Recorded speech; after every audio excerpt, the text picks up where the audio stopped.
The more I focus on code, the less I move the needle. So I'm not going to increase traffic. I'm not going to increase your rank by focusing on code. Instead, the more I focus on content and backlinks, the more I see the needle move, which what I mean by the needle is that you get more traffic from Google and Bing, and that thereby you get more sales. Welcome to the Magnificent Marketing Podcast, where we interview the top marketing experts in the world and keep you up to date on all the changes and best practices to help you grow your business and stay on the cutting edge. Welcome to the show. Hello, everyone. I'm here today with Paul Kortman, and Paul is the owner of Connex Social, a digital marketing agency specializing in increasing conversions and increasing quality traffic. He is the father of 4, husband of 1, world traveler, and self-proclaimed certified nerd. Paul is committed to accomplishing clients' business objectives through solid strategy and on-time tactics every time. And today we are going to be talking about how to market your small business in today's digital space, and this is part 1 of 2. Paul, how are you doing today? I am doing great. Thanks for having me. Yeah, absolutely. I know that a lot of marketing tactics and strategy and advice is out there, and sometimes it feels like it's always talking to the enterprise person and people in these really large companies. So I know there's going to be a lot of marketers and small business owners who are going to be very interested in finding out how which tactics they can apply. So very interested in digging into this, as I know it's a specialty. But before we get into specifically small businesses and tactics and strategy for them, would just love your take in general on your experience, and if you think that digital marketing, online marketing is a good way to go for the small business owner, and if so, why? And on that note, Paul, I know this is not a one-size-fits-all answer, so just do your best there. Yeah, the one caveat I would say is if you have a very location-dependent business, you're located in a strip mall and you need people from the nearest 30 miles to come to you, it's very different than if you just have a small business that's selling products online, but you're trying to, increase that or something. They're very different in that sense of trying to get people from a 30-mile radius to show up at your store versus selling online and whatnot. So most of my small business clients are the ones that sell online, and take a step back and think about it. People are willing to pay a lot for a specific product. I have one of my clients, he makes dock boxes. So these are fiberglass boxes that go on the dock next to your slip or your sailboat or whatever you have. And these are 8-foot long dock boxes, and they cost $500 just to ship them. The product itself costs $800, and he's increasing sales every month via the website. He doesn't have a brick and mortar store, so think through, you may be a small business, you may have a brick and mortar store, but if you step back and say, what if people would buy this online? What would that look like? And then digital marketing totally applies to you. If you're a brick and mortar and you need butts and seats, as we like to call it, or feet in the door, then you should really focus on local SEO and local marketing. And that doesn't always mean social media. That doesn't always mean video marketing. You can use it, but you need to consider more along the lines of what works best for your local market. And so it's a much more of a challenging thing, because if you wanted to go viral nationwide, hey, that's great, but it's not going to help you actually have people show up at your store. So how do you go virally locally? And that's more of a challenge. Gotcha. Yeah, so there's obviously, the answer overall is yes. Now, there's plethora of different types of digital advertising or digital tactics that you can apply, and you basically said, hey, the answer is yes, but depending on what you're selling, how you're located, what you're all about, there's going to be different tactics that you might want to apply, which makes a whole lot of sense. and we'll get into those specifics because people are like, okay, what about me? Okay, so starting point. Once a business owner, they start a new business or they're in marketing and they're wanting to kind of get into the digital space and the digital age. What are some of the actions, as well as what are some information, these companies and marketers and business owners need to obtain in order to put themselves pointing down the right path, or even knowing which right path to go down to?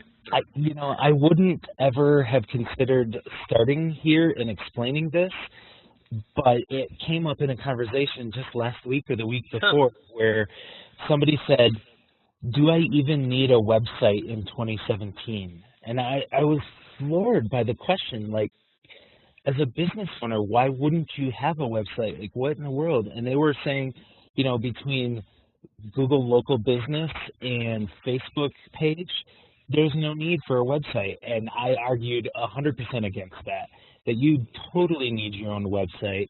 And that would be your first starting place. Is the focus for everything will be to eventually get people to your website and then to encourage them to take the next step. But what you need to do is take a step back and say, it's basic marketing tactics, so this is not new to the digital era, but who is your target audience? Not just like males between the ages of 25 and 35, but where do they spend their time online? What devices do they use? How often are they online? What is their purpose for being online? Sure, they're on Facebook, but why are they on Facebook? Because a grandmother on Facebook versus a 20-something on Facebook, they're there for different reasons.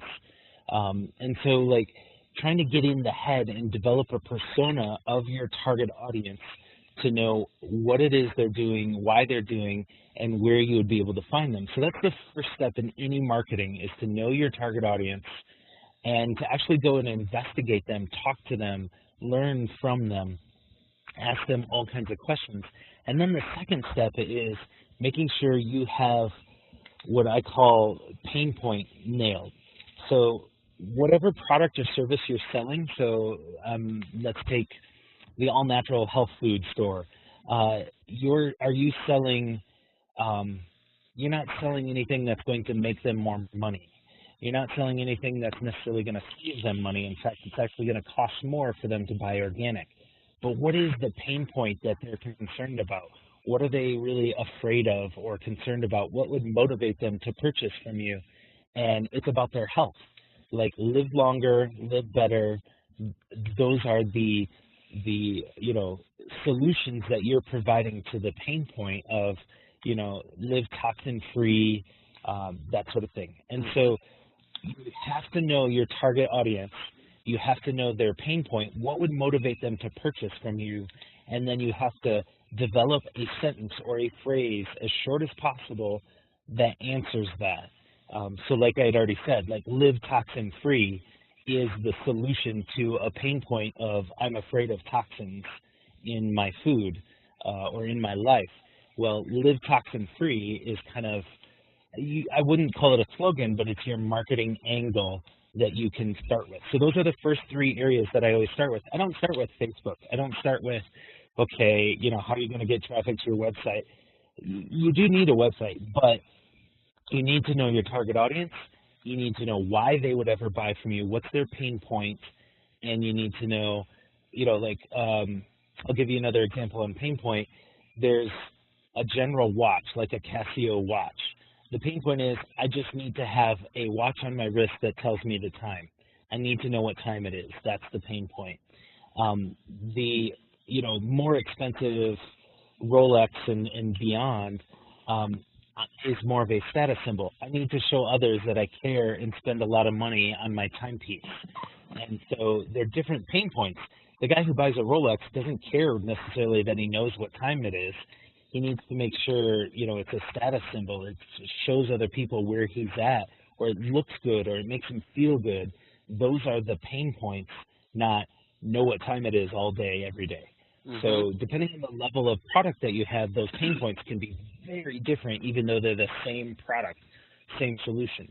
And then, so anyways, just recapping, know your target audience, make sure you know their pain point, and then drill down your solution to a sentence or a phrase as short as possible. Okay.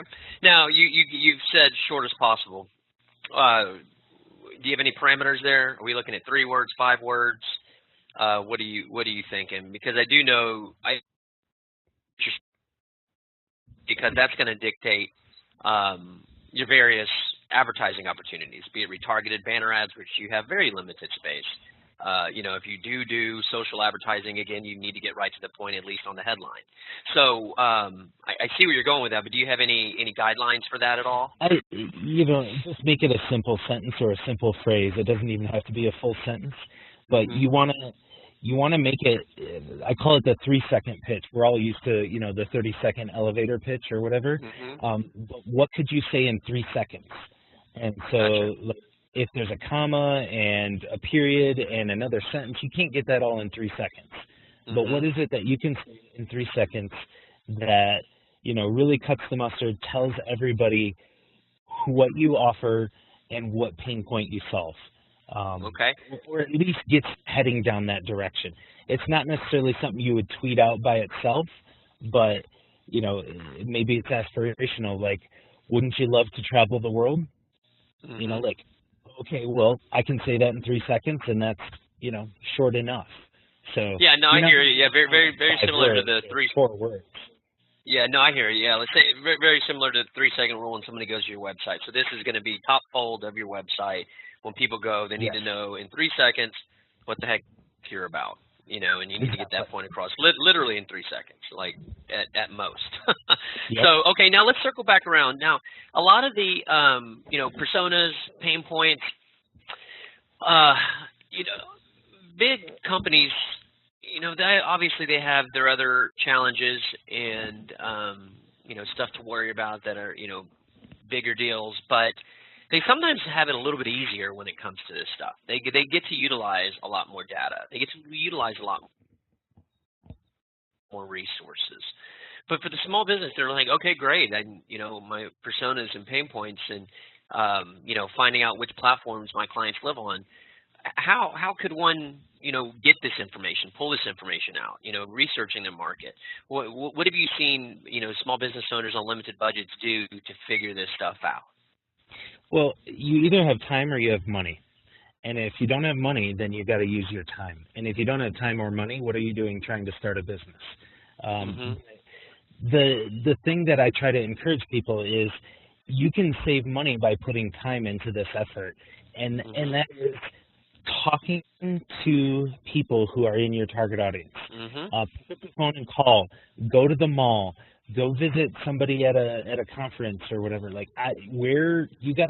If you don't even know where to find your target audience in a physical space or whatnot, then you're in trouble.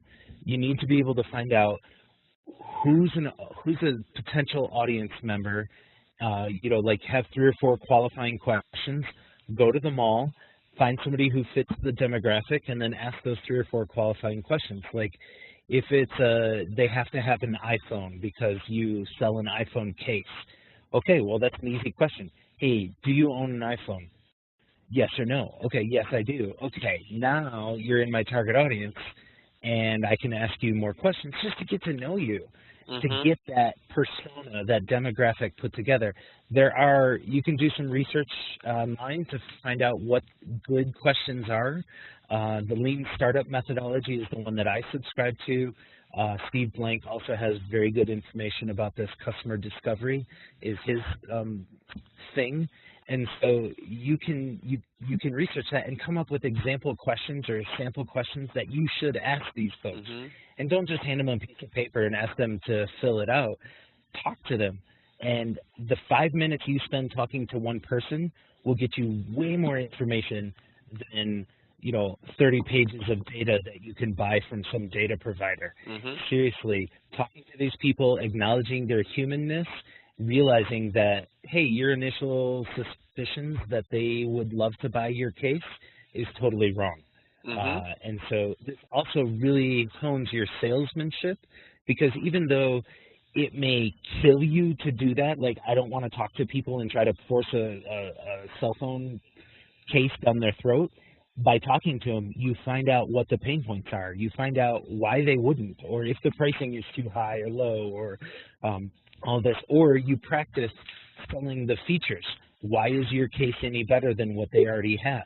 And so, like, there's all kinds of different things here that just come into practice that you could spend years trying to hone on an ad or on a website landing page that you can solve in one evening by going to the mall, talking to your target audience, and finding out, wow, my assumptions were exactly right or way off, or I need to tweak it this way, or it's not, the sales pitch isn't working very well, or whatever it is. You need to figure that all out, and you can do that in one day. Just find where your target audience hangs out. Or, you know, if you are in business, talk to your customers, right? You know, that's another really good place. And if you have a good enough relationship, talk to the people who didn't buy from you as well. And on this note, I'd like to plug somebody who's really versed at building personas. It's Adele Ravella from Buyer Persona. Just go to buyerpersona.com or buy her book. I read it twice, and it really gives you some insight on, you know, which questions to ask, how to framework it, and then to get down to, this will end up spitting out your target persona that you're going after, along with pain points and the whole work. So I'm not sure if you're familiar with her, but she's an amazing resource as well. But yeah, I hear you. You're either going to have big data, big money, big budgets, or you're going to have time, and you need to put the effort in. And that's just, all those big businesses probably started there as well. You got to start somewhere. So if you don't have the budget, you should have the bandwidth. If you don't have either, well, hopefully your bandwidth is spent bringing in lots of sales. All right, so now let's get to the good stuff here. Would love for you to talk about some good ways small businesses can market themselves in today's digital space. So I'd like for you to kind of go over as many as you can today, and like I said, we'll be doing a part 2 because I know there's a ton to talk about. But yeah, why don't you give your take, and then also maybe as you give these different tactics, talk about like the kind of business that this might be good for.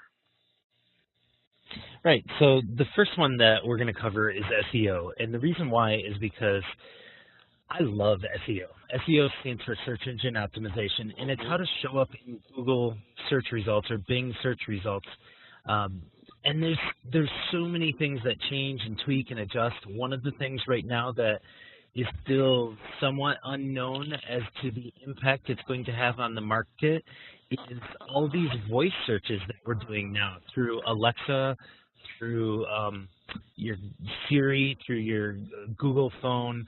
Like, people are using voice search more and more. I'm not, because I don't know, I guess I'm old school now. Suddenly the market just passed by. But it is moving more and more towards voice search, and that, watching that and saying, okay, how are the search engines going to rank websites and answers and provide answers as quick as possible to those who are doing voice searches.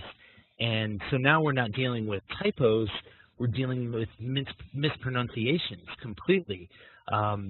So, like, what is it, how, what if Siri got it wrong or Alexa heard it wrong, and, your target phrase that somebody might be searching, like new iPhone case, might not be the right thing. That, it might come across as new phone case or new iPhone in case. And it's like, well, okay, so now suddenly all these words are jumbled up and interesting, and what are we going to do? So I say all that just to whet your appetite a little bit on what's coming and on the future of SEO and search engine optimization and all of this. But I take a step back and say, for the last 20 years, roughly, since Google has been in existence, Google killed off all the other search engines, and now any search engine that starts up today, they're basically based on the same principle that Google is. They're looking for authority, and they're looking for content that you actually have, that you're going to answer the searcher's questions. So when somebody types a search into Google, they have a question, they have a query that they're looking to get answered. And Google is trying its best at providing that answer even right on Google's page in their search results from Wikipedia or from, whatever else. And so like you can search, who coached the Denver Broncos in 1984, and it will put the name of the coach right there, so you don't have to do another click. And that's Google's way of trying to get you your answer faster. So what we want to do as small businesses is say, how can we play within the rules? How can we get it so that Google knows that we're the authority for whatever market space we're talking about and for the area that we're talking about? And it's not really a dirty secret, but there's like, you can go and take courses on Udemy, you can go and learn all kinds of crazy stuff, but it's really, there's three main buckets that all of this falls into. Whether you're dealing with local SEO, so those businesses that just deal with a 30-mile range, or national or international SEO, it really comes down to these three buckets. Now, those three buckets are content, so the words on the page, number of backlinks or authority signals, so who's talking about you, who's linking to you, and then the third bucket is your code or your structure of your website. And most SEOs, most people when they talk search engine optimization, they'll focus on that third bucket.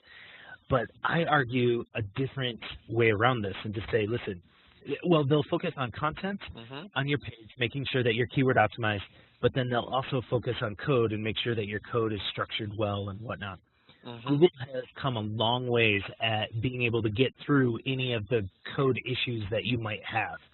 So for small businesses, and I've been doing this for 10 years and watching that the more I focus on code, the less I move the needle. So I'm not going to increase traffic. I'm not going to increase your rank by focusing on code. Instead, the more I focus on content and backlinks, the more I see the needle move, which what I mean by the needle is that you get more traffic from Google and Bing, and that thereby you get more sales, or whatever it is your conversion metric is, leads, sales, email addresses, however you want to look at that. So what we need to do is find a way for you as a small business owner to be able to generate content that applies to your target audience. Now, take a step back. I don't mean keyword focus. So say you sell Nike shoes. And so you can write all you want to about Nike shoes, but it gets old after a while. Your target audience isn't well, it depends. Nike shoes, they might be really passionate about it, but there No, I hear what you're saying. I hear what you're saying. Act like you have another brand of shoes, a local brand. Yeah. And so they're not like super passionate about just that. A segment of them are, but the majority of them aren't, and the people who aren't buying from you aren't. And so they don't really care about you visited the factory in China or whatever. Like they just want a pair of shoes that meets their requirements or whatever. However, they care about basketball, or they care about running, or they care about health. And so there's no reason why you can't write content that applies to your target audience that isn't about your product. Some of my favorite websites that I'm subscribed to and I pay a lot of money to for their products is because they know me as an individual, as a small business owner, and their content is always like writing reviews on online to-do list managers. And so like I'm like, oh, devour that content and all that because it's really good, even though their product has nothing to do with to-do lists. Their product helps me become a better developer, coder, or something, and they're talking about to-do lists. So, that sort of concept of write content that your audience is going to love, okay, that people are going to share, that they're going to talk about, that they're going to love. And then the second step of that is reach out to people who have websites who should link to that content, who have audiences who should know about that content. Most often we think of bloggers as being the easiest audience because they're constantly producing new content, but so are other small business owners who are trying to write blogs. And you can reach out to them and say, hey, I'd love for you to grab a couple of paragraphs off of this article I just wrote about health, because I think it would also apply to your audience. But when you do, just say you can read more at and the link goes back to your website. So you can leverage your local network, your friends, your other small business owners, any other blogger. You can do Google searches, find people who are writing about similar topics, reach out to them, email them, hit them up on Twitter, whatever you need to say, hey, could you, link back to this? I feel this is a really great article and I want to get the word out there. It's actually what we do for our clients, and that within 6 months, that significantly moves the needle. Depending on how well you do at this, you can see a doubling of your traffic. We have one client, I mentioned the dock boxes. He's seen his sales actually increase by 3-fold. So, all from doing just that strategy there. How often are you putting out that content? For him, we're doing once a month. And so, I always recommend, having something going out on a weekly basis. I know it's a stressful thing and it's hard to put something out and whatnot. And it could be super simple as a paragraph or just a live video from Facebook or, whatever. Capture a video of yourself talking, upload it to your blog. You've got something there. However, I've kind of pulled back from that a little bit and said quality.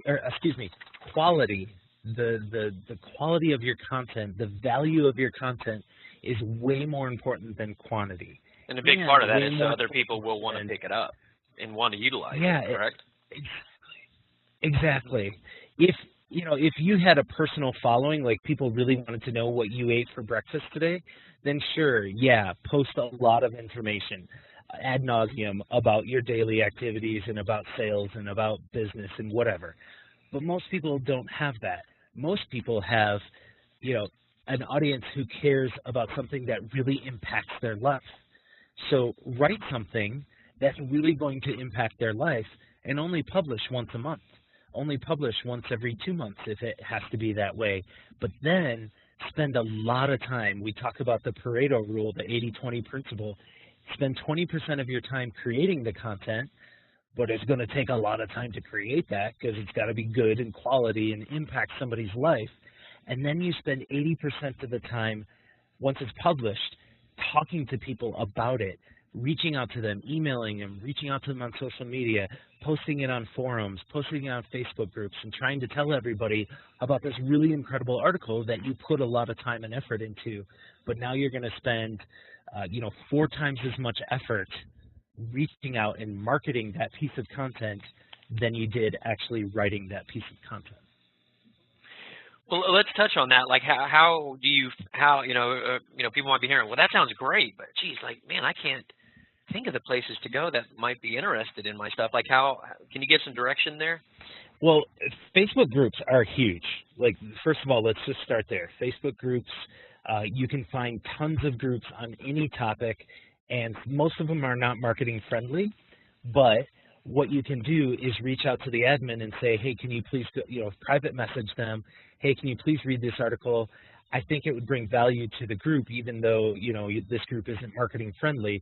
Can you advise what I should do? And I find 9 times out of 10, those admins, if it's a good article that's not salesy, but it's just bringing value to the table, 9 times out of 10, those admins will say, yeah, let's post that. That's good. So you just share it with them on a private message, say, hey, I have this. I know this, group has an interest in this.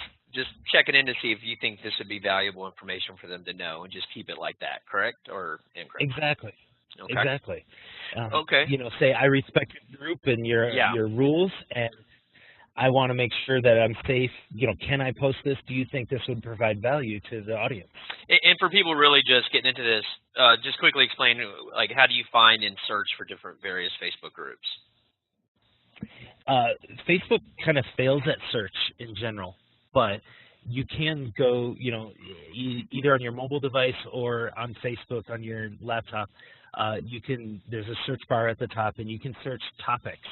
So iPhone, Mac, sports shoes, basketball, health, yoga, stuff like that. And then there's a tab at the top that you can, or it might be on the left side now, that you can switch over to just groups as your results. And it will show you all kinds of groups that have that name in it, And once you start joining a bunch of groups around a specific topic, like let's say yoga, Facebook will actually advertise to you other yoga-related groups, and suddenly you'll find yourself a member of 100 different yoga-related groups, which is fine because, hey, that's your target audience, and you're consuming what they're consuming, and you're able to share your great content with them as well. Okay. And I believe there's also a couple starting points for SEO, just to get in the game for local businesses with the local listings and citations. Would you agree to that? Like that's a standard, like you got to get that done very first before you can hope to rank. Would you agree with that? Yes and no. Like citations will put you on the map and that sort of thing. And they're, you can do a Google search for local SEO. My favorite is Moz, MOZ.com. They have this, 30-page guide to local SEO. And it's really great because it's a step-by-step process of where you just go through the whole process, get your citations in place and whatnot. It really depends on your competition. If you're in the middle of Iowa, your competition's not going to be that rough, and so it won't be hard for you to show up on a Google Maps search. If you're gonna, if you're in Manhattan and you're a new turkey sub shop, good luck. It's going to take a while, and so there's a lot of factors there. But if you follow those basic steps, getting those citations, getting listed in directories, that really helps on the SEO, on the local SEO side. And by local SEO, there's two ways to look at that. One is if they type in, their problem statement or their query or whatever they're looking for, like coffee shop, and then they type in a location. My favorite, there's lots of different places that you wouldn't know unless you lived there that neighborhood was called that. So, for example, in Michigan, where I'm originally from, on the west side, we refer to Michigan. So I wouldn't search around a specific city. I would say, best sporting goods store in West Michigan. And if you didn't write about that, if you don't have those words on your pages, if you don't have those words in your directory listings, that sort of thing, you're just focused on the city name, then you're going to get missed out because, the vernacular of the people is to use, West Michigan or South Side. I cannot agree with you more there, Paul. And this is actually something, we've been doing this for a long while now, and it's something that's actually recently just dawned on me through actually living and seeing what's actually happening out there with searches. People absolutely positively type in north, south, east, and west, and maybe downtown. So you kind of have 5 parameters within a decent-sized city. If it's a smaller city, maybe not. But for a decent-sized city, yes. I mean, that happens a ton. And you are going to want to optimize, obviously, with your listing citations. Your zip code will be there, which helps. But the general parameters of north, south, east, west of a city, I cannot agree with you more. That's a phenomenal point. I'm glad you brought it up because it is a way to dominate a quarter of the city, which is not nothing. So very, very awesome point because we're seeing that happen, and we actually just started doing it for one company, and then we're like, same kind of company, different part of the city. It was like, oh my goodness, it's taking off more for them because, in their name has the word South. So we've just naturally have been optimizing for that, not just because of that, just because every time we mention their name, we're using the South word. And they started a few months after we did one in the north part of the city. And now we're like, oh, that's huge. And then once you dig into the actual details and, you go through a Moz or, Keyword Explorer or whatever, data you're using to see what people literally are searching for, you're going to notice that. And we've noticed it a lot. So that's a great point. So definitely when you're looking to tag your site, and there are a lot of technical details here. It's just going to be hard for, a non-technical person to take care of all the small details. So you might need to, have somebody to help out that has more of that expertise. But when you're doing it, take that piece of advice into strong consideration when you're looking to optimize your site and what for you're doing. Well, awesome. All right. Do you have anything else to add here before we move on to your next tactic? Nope, that's it for now. I mean, there's we can talk for 4 days on Yeah, SEO, we but can. this is good. Yeah, we really can. But I think you gave some good parameters, and I think we gave some other good resources for people to check out. But yeah, I'm in definite agreement with everything that you say. If you talk to any SEOer that does not mention the word content, hang up the phone, because it's a trap Yep. door, and you're gonna pay for it sooner or later. All right, moving on. What do you got for us next? Well, the next thing is email, and it's not email marketing essentially, and it's not newsletter marketing. So I wish that people would stop thinking I need to send out a newsletter, or I need to do some newsletter marketing or whatever. You need to have more of the concept of a single focus in an email. When you write an email to a person and you're trying to get them to do something or to take action or whatever, you have a single focus in that email. Look at the majority of the emails that you're writing on a daily basis, and for business or personal, it's going to have a single focus. So why is it that suddenly we now think, well, when it's coming from a business, I need to write a newsletter that has 6 different topics in there and a bunch of junk on the sidebar? It's just overwhelming. Separate that. It's hard to come up with a newsletter. It's hard to build all that together, and just say, I'm going to send out an email to, to my list with this specific topic in it. And whether it's, hey, I just posted this really great blog post about yoga, or I just read this really great blog post about yoga, you should go check it out. You want them to see you as an incredible source of great content or great information, not just, hey, buy my yoga mat, buy my yoga mat, buy my yoga mat. Here's a discount, here's a discount, here's a discount. So think through how you can use email marketing to stay on top of their mind for when they're wanting to go buy your product. You want them to think your brand, and not just like, I want to look at a yoga mat, where should I go? You want them to think, XYZ yoga mats, that's the only place I'm going to go. And why? Well, because I've seen them every month in my inbox. I love the content that they're producing. I love the philosophy of their company, or whatever it is that they're going to love about you. Not just, hey, I got a coupon from XYZ, so I'm going to go there. The other thing is to realize that, and I failed at this, even though I'm in marketing and I'm telling everybody to build your email list, I realized that I've completely failed at this. One of the easiest things to get from somebody is their email address.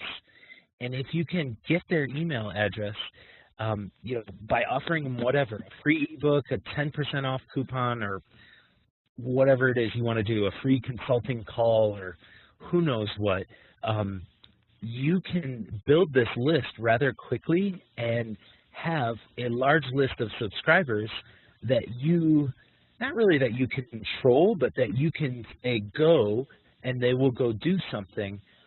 It gives you a lot of sway and a lot of leverage to help.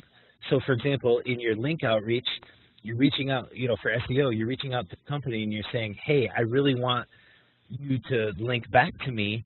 And what I'll do for you as a favor is I've got 1,000 people who click on a link when I send an email to them, and I will send them an email talking about your company.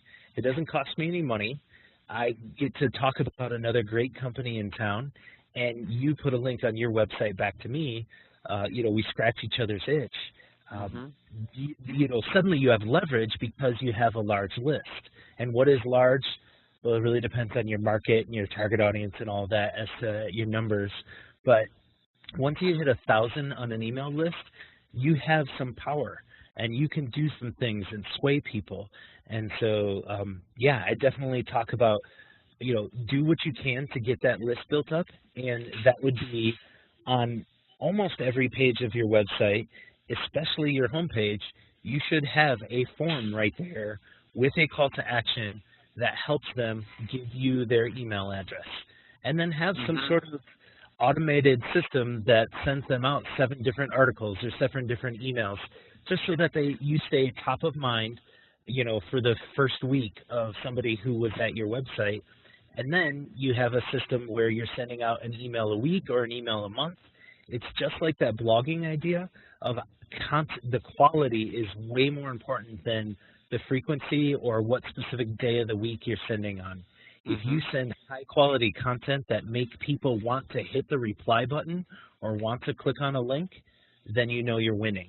And that's kind of like the message I want to get out to all the SMEs out there is like, listen, you just need to write less frequently but better on your email marketing and stick to a single focus. Like today, I want to tell you why you should do XYZ. And then write 4 or 5 or 6 or 10 paragraphs about it.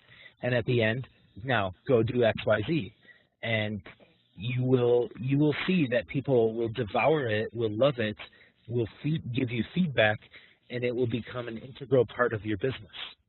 All right. Now, you mentioned not like in a newsletter, but you, correct me if I'm wrong, I think I heard what you really were saying, like what people traditionally think of an e-blast or a newsletter, which is, hey, look at me, we have a sale, here's the discount, buy my stuff. You can do a newsletter that repurposes, and the whole deal about it is your high-quality content that you're sending out. Do you agree with that, or did you? I hate the term newsletter because that makes it feel like you have to have multiple articles in there and kind of layout and a template and all this. And I want people to move away from that and say, sure, you can repurpose your content. I do all the time of like, here, go check out my blog article on this.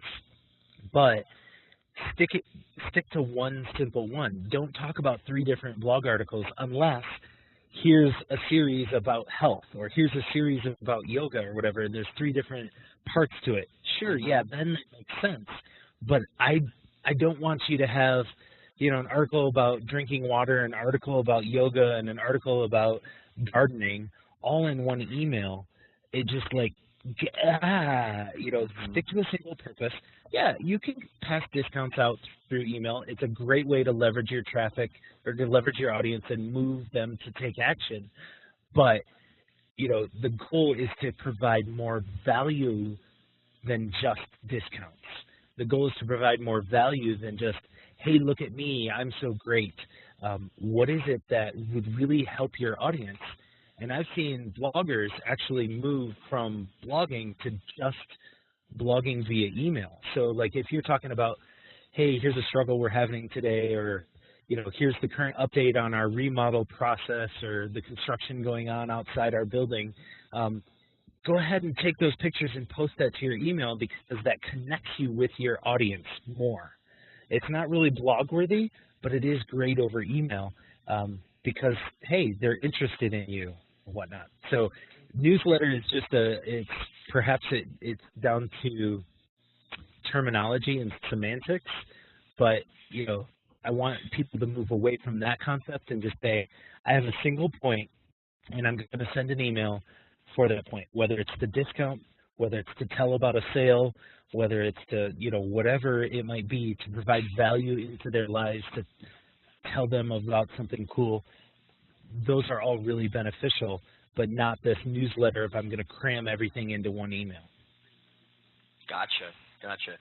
And you kind of briefly touched on like creating a series of emails. That's called automation. That's what you hear. Well, it's part of what marketing automation is. For people who aren't familiar with that, you're not sure if your own email provider currently provides that, to your provider and ask them, hey, how do I set up a series of emails or an automated series of emails, and they can walk you through doing that, and or you might need to utilize a different email service provider. But it is a great way when somebody signs up, then you could create a little sequence that you don't have to literally send every email. It will do it for you once you create the sequence. So for the listeners out there, that's what that is. So you're just going to need to see if what you're currently using does that, because some of them do, some of them don't. All right, for the sake of time here, Paul, let's just cover one more topic, and then we will pick everything back up with you next time. Yeah, and so I want to give one more pitch on that last one for MailChimp. I just found out that MailChimp gives their automation for free now. Used to you have to pay for an upgrade to your account to get to MailChimp, to their automation. But if you have less than, I think it's 2,000 subscribers, you can use MailChimp for free. Oh, wow. And they now provide automation for free at their free level. So like, hello, like that's just super fantastic. I personally can't use them because I'm banned from them because I spammed too many times using them. That's a different story. That's a long time ago, I hope. It was. I don't use that tactic anymore. The next one is PPC, pay per click, or otherwise known as search engine marketing or online advertising. I lump all of these into one because it's the basic concept of I'm going to put money out there to buy an ad on a platform. And that ad will drive traffic to my website or wherever I dictate, and I'm looking to receive value from that. Typically, it's an email address, and I'm going to offer them something in exchange for that email address. Or, you know, some clients with an e-commerce site, you know, it's just a direct sale. Like, I'm going to advertise my product, you're going to come to my website, make a purchase, we're all good. So online marketing, or online advertising, and it's huge. The two biggest players are Facebook and Google, and there's a couple of different concepts you need to know. One is Google is for, you know, more purchase intent. They're searching for a pain point. They're searching for a solution to a pain point, and you can provide that to them. And ads are an easy way to get there. You can target it really local, or, you know, say like you're trying to have your salesman in Minnesota develop a better book of business, you can target all of Minnesota or whatever. And so like these are really great opportunities to find people who want your solution and who are in a specific location or broadly across the nation. The other side of that is Facebook. They're not actually searching on Facebook, so you can't say, well, if somebody's looking for, you know, deck treater, I want to show an ad to them on Facebook. It's not that simple. You need to find people who, you know, what are their interests? What do they like? Do they like Rolex watches? Do they like Apple products? Do they like going to the movies? What is their, you know, persona? And then show your ad to them, but realize that they're, you know, generally people on Facebook aren't trying to solve a problem. They're just chilling. And so it's more aspirational. Like, hey, do you want to have a great deck for the 4th of July party? Or, hey, summer's coming, get everything spruced up outside with our gear, you know, or whatever. And so they're not actively searching, but you make a pitch to them, and suddenly it's like, oh, yeah, I do need to get out and work on my lawn or my deck or, you know, whatever, and get ready for the 4th of July party. If you can't tell, I'm a little bit behind, but you get the concept. What is it? Labor Day is coming up. So, you know, for the Labor Day party, what is it that we need to do for that? So when you're coming and approaching these ads, there's all kinds of factors, and it gets really complicated and down into the weeds really fast. But if you look at it at that level of Google and search focused are, you know, they're looking to solve a specific pain point. Facebook and other, you could call them other banner ad systems or sites or whatever, they're looking to, you know, to be more asked, what is it that they desire to do? What is it that they long to do? How can your products solve whatever aspirations they have? But for both of them, there's actually a third, and we'll come to that in a minute. But for both of them, you're going to bring them to a landing page, to a site that has a singular focus, that you're trying to get them to take one more action, one more step in your funnel, whether purchase a product to fix all this, or sign up for an account, or give you your email for an ebook, or whatever the case might be. You're bringing them to a page that has a single focus. So let me just say real quick, it's not going to be your homepage. That's probably the worst spend that you can do on your money, is you're bringing people to a homepage and they're like, oh great, here's another business, but now I've got to go find my solution. Whereas if you know you're advertising something about, you know, deck treatment, don't bring them to the homepage of your local Ace store. Bring them to the deck treatment category or a specific product, you know, that you recommend for deck treatment. Then the third thing, so there's Facebook, there's Google, you know, then there's the third thing that's called retargeting. Some people call it remarketing, but it's basically somebody who's visited your site, whether it came through an ad or through local SEO or through whatever, they were on your website, set a cookie, and then have ads follow them around the web, whether that be on, you know, some blog they're reading, some news site that they're, or you can actually have them follow them around on Facebook.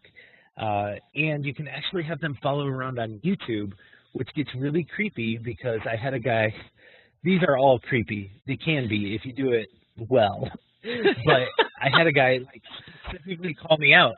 Hey, I know you watched my video because you didn't skip that ad.